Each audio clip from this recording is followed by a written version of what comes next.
Good morning, good afternoon, good evening mga kaibigan Pilipino, OFW, saan man sulok ng mundo tayo naroroon ay pagpalain tayo ng Diyos at bigyan tayo ng mahabang buhay bawat isa. Nais ko po kayong batiin ng maligayang Pasko at manigong bagong taon. Naway makamit natin ang hustisya para kay Francis Leo Antonio Marcos sa darating na susunod na taon. Shoutout ko nga pala mga kaibigan. Shoutout kay Maribel Hong Kong. Nagpa-member kasi si Ma'am Maribel Hong Kong. Hindi ko naman inaasahan tong mga ganitong bagay, pero siyempre platform ni YouTube yan. Ma'am Maribel, thank you so much po. Maraming salamat po sa pag-join sa KFLM ni Lolo Miguel. Maraming salamat. Gayon din, shout out ko na rin yung mga nag-comment dun sa last video. Si Belia Bellijo,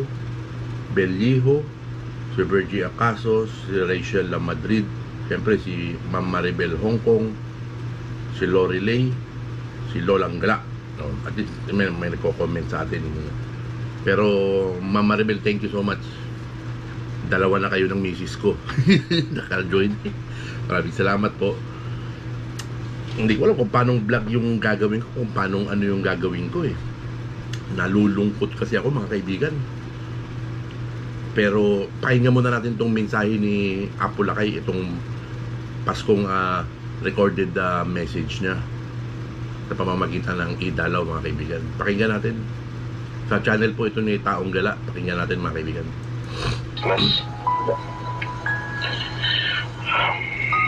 Merry Christmas to all of you. Merry Christmas din po. I might live the worst part of my life today, but I know that is my purpose. Your love and support for me keep me warm in my darker room.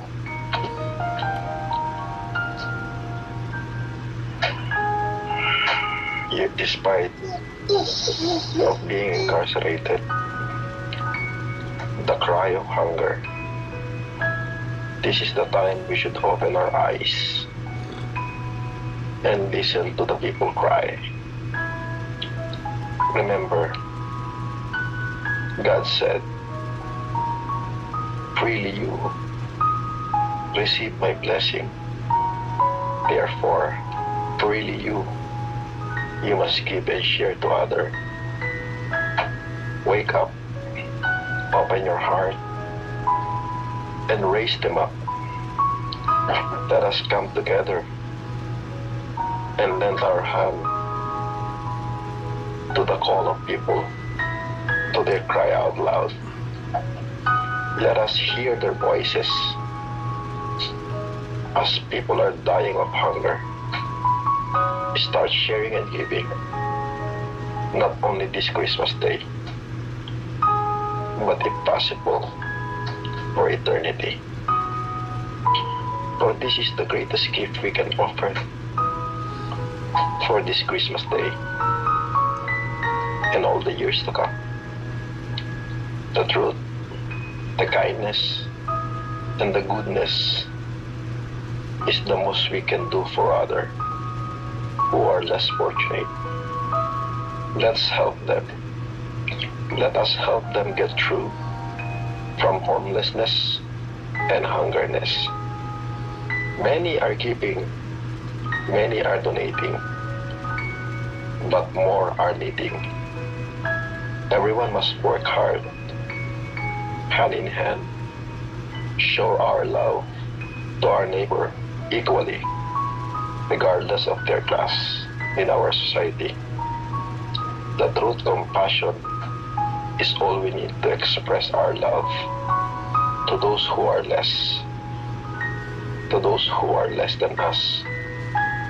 We need to make our world better, our country, our place for us. Come together, be as one. Wish you all a very Merry Christmas. Merry Christmas and a bountiful New Year. Maybe this is my last message that I could share on air, or I don't know if Yama could record it very clear. But remember, I always prayed to the greater architect of the world that the Spirit of Christ may lives on in the heart of man, and the spirit of Christmas will stay in the heart of those strong men who has the capacity to make things better. So there will be prosperity. If God will ask me, and if He could turn the hands of time for me, I will still turn it back to the time that I were able to give my lending hand to the less fortunate people of the society. Thank you.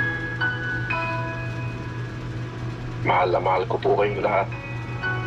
Maaaring ito na po yung huling mensahe ko sa inyo. At hindi ko po alam kung kailan. I'll just take the opportunity na makapag-record po ngayon sa Idalaw, ngayong Pasko. Maraming salamat po. I hope this message will be played by Yama as soon as na nag-live siya sa channel ko. Kung sino man kayong lahat dyan, maraming salamat po sa inyo. Atin pong natunghayan mga. So narinig natin mga kaibigan yung mensahe ni Apula kay Francis Leo Antonio Marcos, mga kaibigan. Sa akin pakiramdam, mga kaibigan, ito ay malungkot niyang pinapahayag sa atin, ngunit buong tapang niyang pinararamdam sa atin na haharapin niya ang sitwasyon na ito sa buhay niya, 'di ba? Gayon na rin sa buhay nating FLM family, dahil ang laban ni Francis Leo Antonio Marcos ay laban din natin, mga kaibigan. Maliwanag sa atin, maliwanag sa buong mundo na may power play na nangyari dito sa kinasasadlakan ng ating hero na si Francis Leo Antonio Marcos. Ang ibig kong sabihin may maitim na balak sa kanyang taglay na yaman. Yun ang pakiramdam ko nito, mga kaibigan. This is all about wealth, mga kaibigan. Sa kabila ng yung description ng National Bureau of Investigation dito sa kasong umiipit sa kanya, na kung saan hindi siya nakapagpiyansa, ang tinutukoy ay hindi siya. Pinangalanan na nung isang nagpakilalang witness o biktima nung human trafficking na hindi niya kilala si Apo Francis Leo Antonio Marcos, di ba?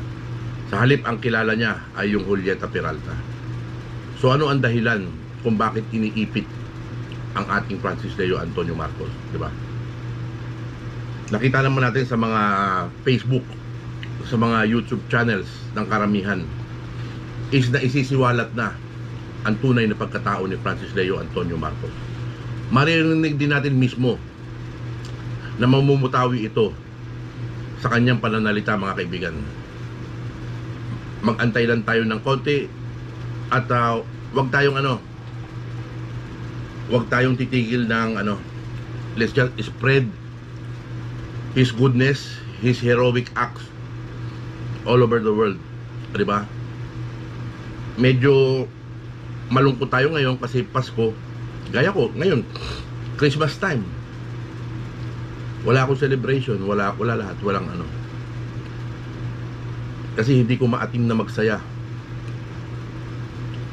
kung yung isang taong mahal ko, yung isang taong hinangaan ko, yung isang taong sinuportahan ko ng buong puso ko, nasasadlak sa kalungkutan, mga kaibigan. Excuse me.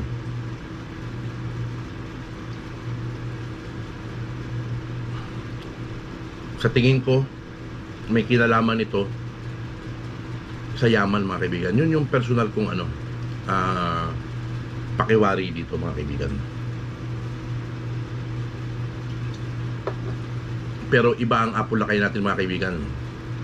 Hindi nila mabibilog ang ulo ng isang Francis Leo Antonio Marcos.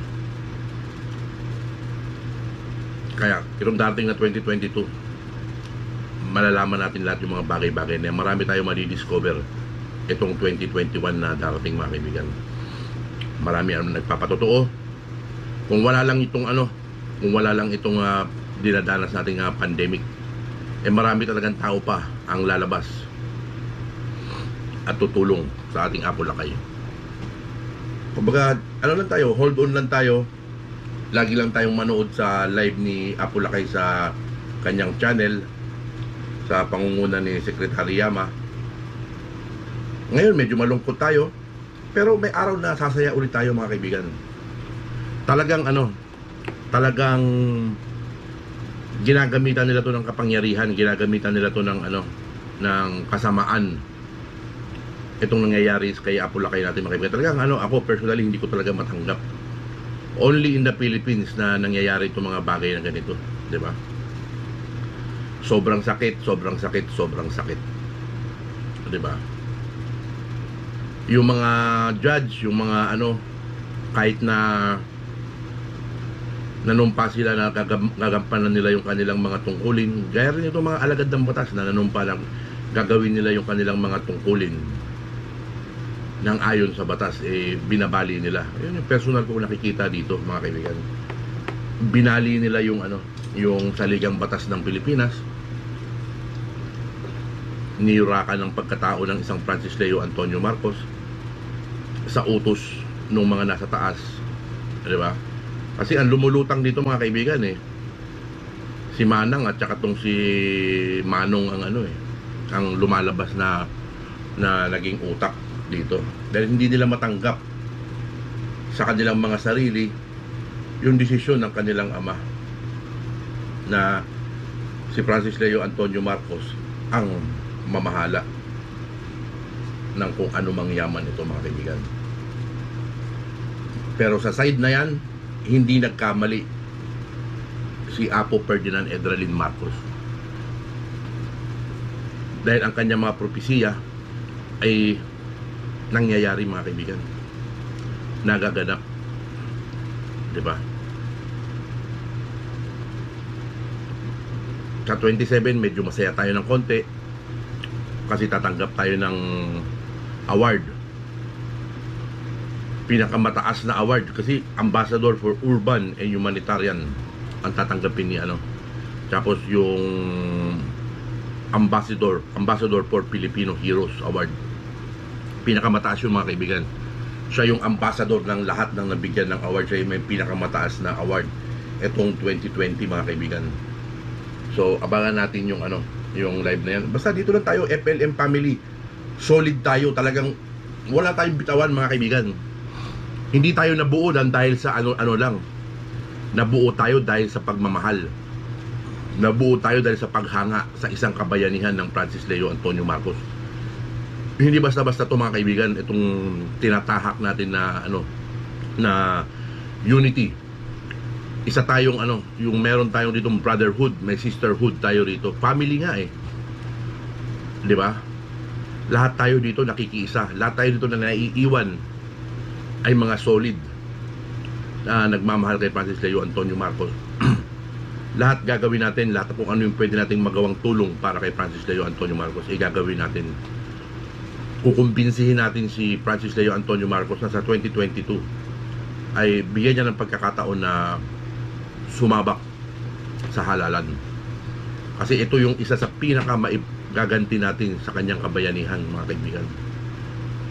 Lahat tayong FLM family. Me, myself, I will volunteer as a campaign manager. Ikakampanya ko siya sa abot ng aking makakaya. Yung sa aking makakaya. Kung ilan yung malilikom kong mga kaibigan, kamag-anak, para pakiusapan na tingnan ang Francis Leo Antonio Marcos para sa posisyon niya tatakbuhin. Kasi doon talaga punta, mga kaibigan, ito. Itong 2021 maraming pwedeng mangyari, di ba? Baka yung sarili ko lang haka na baka naghahabol sila ng malaking pera para sa 2022. Kaya nila ginawa ito. Ganito na yung binaraso na nila, mga kaibigan, di ba? Pero sa tingin ko mga kaibigan, hindi magtatagumpay ito. Hindi ito papayagan ng isang Francis Leo Antonio Marcos. Matibay dito mga kaibigan. Masama, matatalo dito mga kaibigan. Sigurado yan. Walang kaduda-duda yan. Di ba? Hindi naman magpapatotoo ang isang Doktora Early Ancheta mga kaibigan, nakamag-anak ng mga Marcoses mga kaibigan. Sa Luna side, sa kung anong side pa mga kaibigan. Hindi niya itataya ang kanyang pangalan bilang isang profesional na doktora. Di ba? O hindi itataya ng mga malalaking tao ang kanilang mga pangalan para idepensa ang isang Francis Leo Antonio Marcos. Ito yung mga legit na mga sumusuporta. Ito yung mga legit na nakakaalam ng katotohanan sa pagkatao ni Francis Leo Antonio Marcos. Hindi talaga natin maalis mga kaibigan na hindi pag-usapan. Di ba? Dahil siya ay isang Marcos, isang Francis Leo Antonio Marcos. Di ba? Hindi natin maalis kahit anong iwas natin mga kaibigan na huwag pag-usapan yung kanyang pagkatao mga kaibigan, di ba? Kasi ito yung susi mga kaibigan eh. Ito yung makakapagpalaya sa ating mga nararamdaman, sa ating mga naglalaro sa ating mga isipan, di ba? Kaya hinihintay ko yung time na once and for all Francis Leo Marcos will announce everything, what is behind everything, or what is happening. Tama ba yung English ko mga kaibigan? Pasensya na kayo. Kasi kaninang madaling araw, wala akong tulog, pumasok ako para makumpleto ko yung yung required na 40 hours sa trabaho. Kasi kung hindi ako papasok, pwede naman. Pero kakapusin naman yung susweldoin ko sa susunod na linggo, hindi kakasya ron sa mga gastusin dito sa bahay, di ba? So, ano pa ba yung mga kaibigan? Marami kasi nagpapatotoo mga kaibigan eh. Kung pupuntahan nyo yung Facebook page ni Doktora Early Ancheta, di ba? Tapos itong mga artista na mga sumusuporta, o di ba? Naglabasa na. O. Tapos 2 Hero Award ang tatanggapin. Di ba? Tapos ito yung mga pangyayari lang naman itong mga nagdaang araw eh. Yung ito nga si Inday, di ba? Pinangalanan niya yung mga kasabwat, di ba? Kasi hindi naman niya basta-basta mapapangalanan itong ibang tao dito. Kasi yung style ni Inday dun sa audio leak na gumawa, nasasabi niya yung ibang mga tao na may kinalaman at the same time ginagawa rin niya yung pamamaraan niya para makahikayat siya na magdo-donate o mag-share ng pera para sa keso ganito, keso ganyang dahilan. Di ba? Basta't ako naninindigan ako dun sa yung ipinahayag na irregularities dun sa unang bail hearing. Yun ang kinakapitan ko dahil ito ang katotohanan. Yung irregularities dun sa unang bail hearing natin mga kaibigan. Sigurado yan mga kaibigan, di ba? Isipin nyo, di ba? Kung normal na sitwasyon sa loob ng korte yung nangyayari mga kaibigan, mangyayari ba yung mga bagay na ito? Ha? Doon pa lang di ba? Kahit paulit-ulit kong sabihin, doon pa lang sa sinasabi na 5'6 to 5'7 yung height nung tao na bilugan yung muka. O ibig sabihin, hindi na nagtutugma, di ba? Hindi na pwedeng baguhin yun eh. Yung ginawa nilang report, hindi na nila baguhin na ay nagkamali kami, hindi pala mataba. Payat pala na matangkad, hindi pala maliit, matangkad pala. Di ba? Isipin nyo na lang, doon na lang mga kaibigan eh. Yun yung pinagkakapitan ko mga kaibigan eh. Di ba? Na talagang pinupolitika to. Talagang hinuhut-hutan ito mga kaibigan. Ganun yung sinatang hut-hut mga kaibigan. Ganun talaga yung ko talaga dyan. Di mo? Yung isang yung testigo doon sa Juan de la Cruz case na yan eh. Nagsalita pa ng si Julieta Peralta po yung nag-recruit sa akin, yung ganito, ganyan. Oh, di ba? Anong kinalaman ng isang Francis Leo Antonio Marcos dyan, di ba? Kasalanan ba niya na minsan niyang ginamit yung pangalang ganon Norman, di ba? Kasalanan ba niya? Di ba? Kaya talaga itong mga kahayupan dito sa ating sistema ng batas, talagang akala lang ninyo makakalusot kayo, akala lang ninyo tama yung ginagawa ninyo, akala ninyo tama yung narinig nyo salita mula sa mga amo ninyo. Pero ang masasabi ko lang dun sa mga taong nasa likod nito, sa pangyayaring ito kay Francis Leo Antonio Marcos, is just shame on you, di ba? Tingnan ko lang kung may mukha kayong iharap sa Diyos, dahil lahat ng inyong ginawa ay nakasulat sa inyong mga libro ng buhay, di ba? Tayong lahat, bawat isa sa atin ay may libro ng buhay. Diyan nakasaad yung ating mga thoughts, yung mga nasa isipan natin, nasa puso natin, yung mga nagawa natin dito habang nabubuhay tayo. Nakasulat lahat yan. Although lahat tayo may kasalanan, pero yung maninindigan ka sa isang kasinungalingan, mas malaking kasalanan nito, because ayon sa Diyos, lies are hateful to Him, di ba? Yung pagsisinungalin ay kapuot-puot sa Diyos. Yan yun, mga kaibigan, para sa akin. Kaya talagang huwag tayong titigil, kasi ito yung pinaka, para sa akin, personal kong pakiramdam, ito yung pinaka main goal ng ng ating mga kalaban, na mawala sa social media na pag-usapan ng isang Francis Leo Antonio Marcos. Kasi ang kinakatakutan nila, baka mag-file ng candidacy si Francis Leo Antonio Marcos sa 2022. Yun ang isa sa pinaka kinakatakutan nila, mga kaibigan. Takot na takot sila dyan, dahil talagang mabubura na sila sa mawawala na sila sa sa politics. Kumbaga mababahiran na yung kasi nga ngayon nga bakit humina ang isang manong at saka isang manang, di ba? Dahil ngayon sa panahon na to, itong nangyari kay Francis Leo Antonio Marcos ay nabahiran ng isang iskandalo ang kanilang mga pagkatao, di ba? Ito nga yung iskandalong kinakasangkutan nila, dahil marami ang nagdududa, marami ang papahayag na sila ang nasa likod, simpleng nasa likod nito, di ba? May nakapagsabi na nakipag-meeting ito sa judge, di ba? Itong babae, talagang tumutog nga talaga, mga kaibigan. Tapos ilang araw lang, mga kaibigan, nakita natin lumabas yung di ba, nauna pa sila na na ganito, ganyan, di ba? Basta Apo Francis, makarating man sa iyo itong video na ito, magpakatatag po ikaw, Apo. Ang sambayan ng Pilipino ay nasa likod mo. Kung wala lang itong pandemic, talagang mas marami pa yung lalabas na tao, di ba? Pero yung mensaheng na aking napakinggan, mensahe lang yun ng kalungkutan na nadadama ng isang Francis Leo Antonio Marcos, di ba? Dahil gustong-gusto niya, makapiling na niya tayo.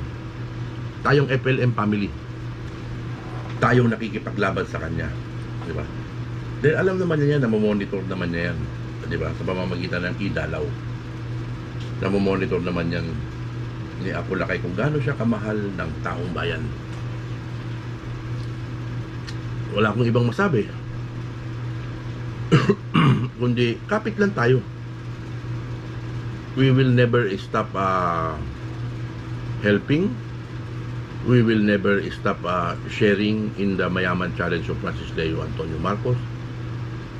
Tuwing merong challenge, let's extend our helping hand. Yun lang. Abangan natin, kasi darating yung yung greater humanitarian, mga kaibigan. Darating yun, mga kaibigan. Kaya konting lang tayo, konting tiis lang tayo. Sa 27 tatanggap tayo ng award, di ba? Kasi masasabi kong tayo, kasi FLM family tayo. Pag sinabing Francis Leo Antonio Marcos, lahat ng achievement ng isang Francis Leo Antonio Marcos ay achievement din natin bilang kanyang mga supporter, yung kanyang mga warriors, di ba? Tayo yung warriors ng ni Francis Leo Antonio Marcos, di ba? Wag tayo mahihiya. Ako hindi ko kinahihiya. At hindi ko ikahihiya ang isang Francis Leo Antonio Marcos. Di ba? Kasi hoda sabihin sa akin ng kahit na sinong tao na ganito ganyan. I don't care. What I care is what inside my heart and my mind. Kung ano yung sinisigaw ng puso ko, kung ano yung pinaninindigan ko, yun ang paninindigan ko. Dahil hindi ako maninindigan sa ibang paninindigan ng ibang tao, di ba? Maninindigan ako dun sa kapareho ko ng paninindigan. Ganyan ako mga kaibigan. Ngayon, Christmas time, Pasko, di ba? Pero ito, Francis Leo Antonio Marcos pa rin, di ba? Kagabi nga pala mga kaibigan nung patapos na yung live, umakyat ako dun sa sa channel ni Apolacay. Hindi ko matiis na hindi umakyat sa kanyang channel just to greet him. Siyempre, konting tawanan, konting nakaharap ko rin si Sekyama, si Sis Victoria, si Tonyo, saka si God is my shield. Sila yung mga inabutan ko ron nung nasa backstage nga ako taas mo kaliwang kamay, kalang kamay, kaliwang paa. Tawa ako ng tawa kasi yung pangalan ko, yun talagang pangalan ko yung nando doon, di ba? Siyempre, ini-Espanyol ko yung pangalan ko dahil sa paghanga ko nga sa pagsasalita ni Apolacay ng Espanyol, di ba? Napaka ganda mga kaibigan. Ako hindi ako nasisiraan ng loob. Nalulungkot ako, oo, di ba? Pero hindi ako nagpapakasaya ng yung parang wala akong sinusuportahan na Francis Leo Antonio Marcos. Tagal na mga kaibigan na hindi ako ganun kasaya na di ba? Napapangiti lang ako pag yung binabalata natin itong mga bobo warriors, di ba? Yung mga tauhan itong mga hilaw, di ba? Yun lang hindi natin titigilan yung mga yan. Kumbaga may purpose lahat itong mga medyo laylo-laylo ng konti. May purpose lahat ito. Napakaganda ng mangyayari ngayon 2021. Ayan yung ko. Pakinggan natin mga kaibigan yung konting paliwanag ni Taong Gala. Kukuwala ko ng iinumin ko. Kaibigan, ang mga sinabi ni Idol Francis Leo Marcos, kung saan nararamdaman natin ang bigat at sakit na kanyang nararamdaman. Ano nga ho ba ang ibig sabihin nito? Hindi na nga ba siyang magpaparamdam o papakita sa atin? Mga kaibigan, ano pa man saan patungo ang mensaheng ito, sana'y manatili tayo na nariyan at ipagpatuloy natin ang nasimulang advokasya ng Mayaman Challenge. Ito lamang ang tanging paraan upang kahit wala ang kanyang presensya ay maramdaman ng mga taong nasa laylayan ng lipunan ang salitang pagtulong at salitang pagkakawang-gawa. Tunay na malasakit sa kapwa. Sana, Idol Francis Leo Marcos, sana lang dalangin ko yung matapos na ang lahat nang sa gayon matanggal ang bigat ng iyong kalooban. Sa pagkakataong ito mga kaibigan, aking hinihiling ang laging mataimtim na panalangin. Isama natin siya sa mga dasal natin nang sa gayon alam natin na ang pinakamakapangyarihan sa lahat ay ang dasal. Yes, that's true. At sa iyo, Idol Francis Leo Marcos, narito lang kami, naghihintay, nag-aabang. Magpakatatag ka, maging matibay ka, maging malakas, pagkat marami ang nagmamahal sa iyo. Yes, that's true.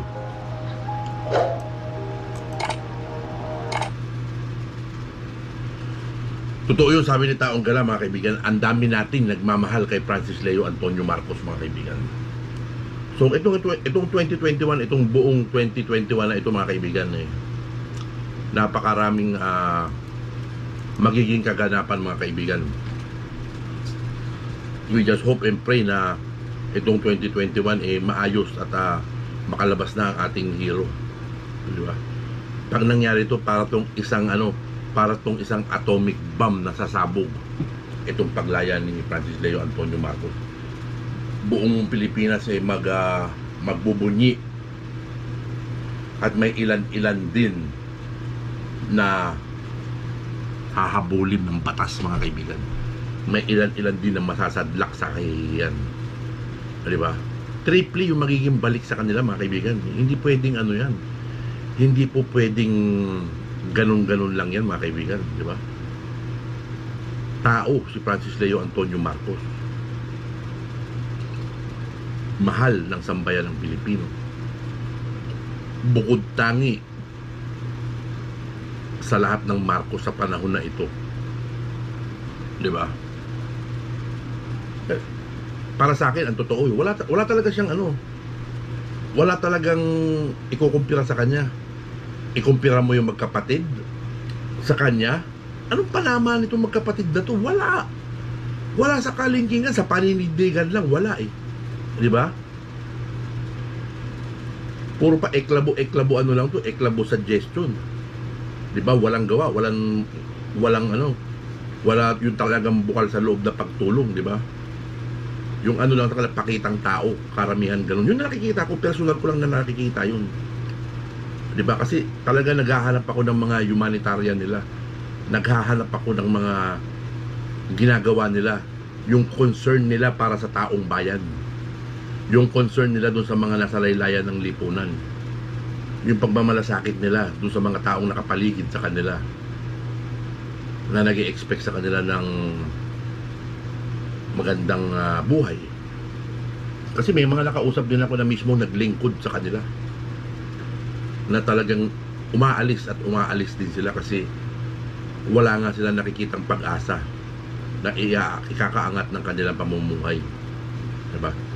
Hindi katulad yung mga naglilingkod kay Francis Leo Antonio Marcos, hindi sila umaalis kasi nakikita nila na merong pag-angat sa kanilang pamumuhay, merong concern sa kanila ang kanilang boss, diba? Si Apo Lakay natin.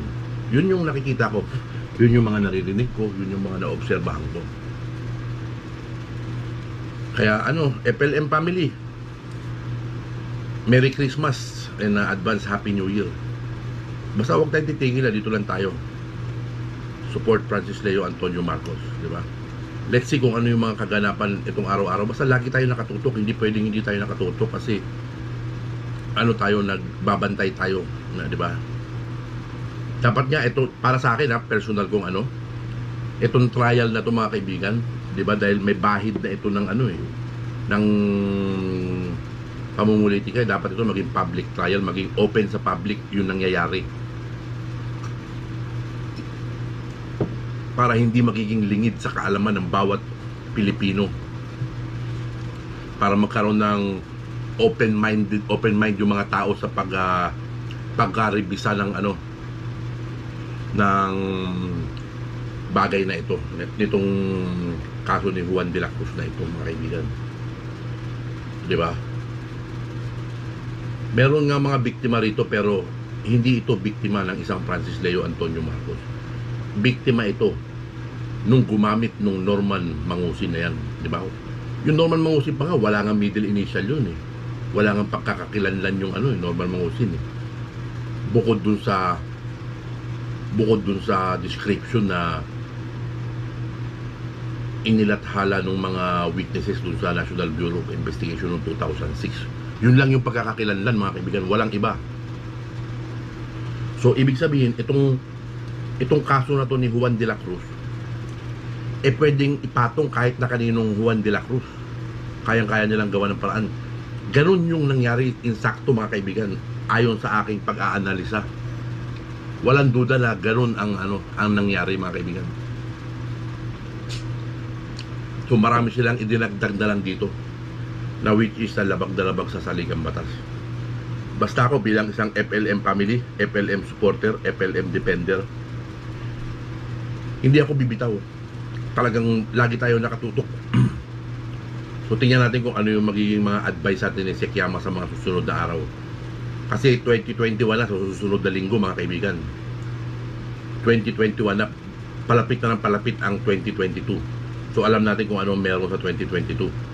Kaya dito tayo dito tayo sa itong FLM community, itong FLM family, meron tayong isang boto dito mga kaibigan. Yan ang natin, yan ang iparamdam natin dito sa mga Tabobo Warriors, dito sa mga ating mga kalaban. 'Di ba? Dito sa amon nitong mga kalaban natin. 'Di ba? Iparamdam natin sa kanila na FLM family is one big family and we have a one vote policy. 'Di ba? Gaya ng ipinapatupad ng ibang sekta ng samahan sa Pilipinas na merong one vote policy. 'Di ba? Meron sila sinusunod na one vote policy. So ganyan din ang ipairal natin mga kaibigan para sa akin. 'Di ba? Kaya nga sinasabi nga ni Sekiyama, itong 2020 lumabas na kayong lahat ng yung mga ayaw manatili sa FLM community. 'Di ba? Lumabas na kayo. 'Di ba? Kasi pagpasok nito 2021, lahat ng madadagdag dito talagang matibay na 'to. Madami tayong mga kaibigan. All over the world, napakadami nating FLM family. So, tingnan natin kung ano yung mga mangyayari. Huwag natin pangunahan. Pero, let's hope the best this 2021. Di ba? Magdidiwang tayo itong 2021 mga kaibigan. Basta, let's just pray and pray and pray. Di ba?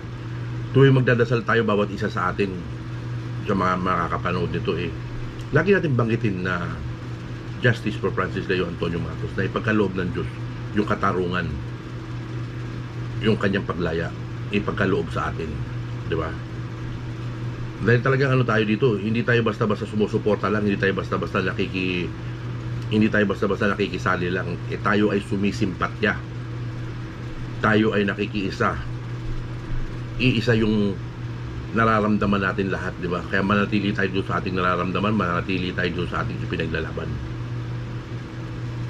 Napakasarap ng merong ipinaglalaban, di ba? Lalo na sa isang katulad ng isang Francis Leo Antonio Marcos na bayani, di ba? Ambassador for Filipino Heroes 2020, di ba?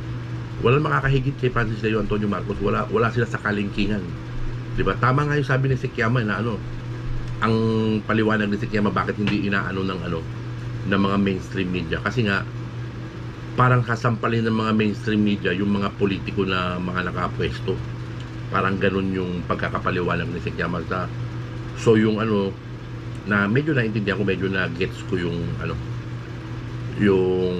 kay Sekiyama, yung ibig niya sabihin, pero mali pa rin yung ginagawa ng mainstream media. Kasi yung gumawa ka ng kabutihan, yung nagbibigay ka sa maraming tao, tumutulong ka sa maraming tao, itong FLM, si Francis Leo Antonio Marcos at ang FLM family ay nag-i-extend ng help to other people, lalo na yung mga biktima ng mga kalamidad, di ba? Tumutulong, di ba? Dapat yan ang binibigyan nila ng puwang at inilalathala nila sa kanilang mga network na itong grupo na to, itong tao na to gumagawa ng kabutihan, di ba? Kasi nga, siyempre hawak na nga ng mga politiko, ganyan sa atin. Sana yung batas sa Pilipinas sa akin maganda naman yung batas sa Pilipinas, kaso nga lang binabali lang nila, madali lang nilang paglaruan mga kaibigan. Gagawa sila ng batas pero sila rin ang babali nitong batas, di ba? Kaya nilang bulagin yung mga tao, di ba? Parang kasi itong magkapatid, parang ang taas-taas ng kredibilidad nila para baliktarin nila yung yung mga testimonya, yung mga pangyayari, diba? Pero ang tao, nakakaramdam tayo. Hindi natin papayagan na magwagi itong mga kasamaan nitong mga to. Tingnan mo naman yung hilatsa ng mukha nila, diba mga kaibigan? Makikita mo sa pagmumukha ng isang taong guilty sa isang kasalanan. Makikita mo yan sa pananalita niya. Mararamdaman mo yan sa pananalita niya, diba? Kung totoo ang sinasabi ng isang tao. Pag kasinungalingan at mapagpanggap, makakaramdam ka talaga, mararamdaman mo yung sinasabi ng tao. Di ba? Pero kung yung isang tao nagsasalita ng buong katotohanan, mararamdaman mo rin na ito ang nagsasabi ng katotohanan. Di ba? So, yun lang muna, FLM family. Maligayang Pasko at manigong bagong taon na darating ang 2021. So, ipanalangin natin na itong 2021 ay makamit na natin yung justisya para kay Francis Leo Antonio Marcos. At sa 2022, alam na natin mga kaibigan. So, agbyag ka Francis Leo Antonio Marcos, Pilipino, OFW, saan man sulok ng mundo, tayo naroroon, ipagpalain tayo ng Diyos at bigyan tayo ng mahabang buhay bawat isa. So yun, thank you doon sa mga subscribe, tsaka doon sa kay Maribel HK Hong Kong na nagpa-member sa ka-FLM ni Lolo Miguel Benedicto Apo FLM. Maraming salamat. Just I wanna say thank you deep inside my heart. Thank you. Ganon din sa FLM family na mga solid, deep inside my heart. Thank you. Lalong-lalo na sa'yo, Francis Leo Antonio Marcos. Thank you so much. You are my hero. And makikiisa ako sa pagdepensa para sa iyo. Ang biyag ka, Francis Leo Antonio Marcos. Ang biyag ka.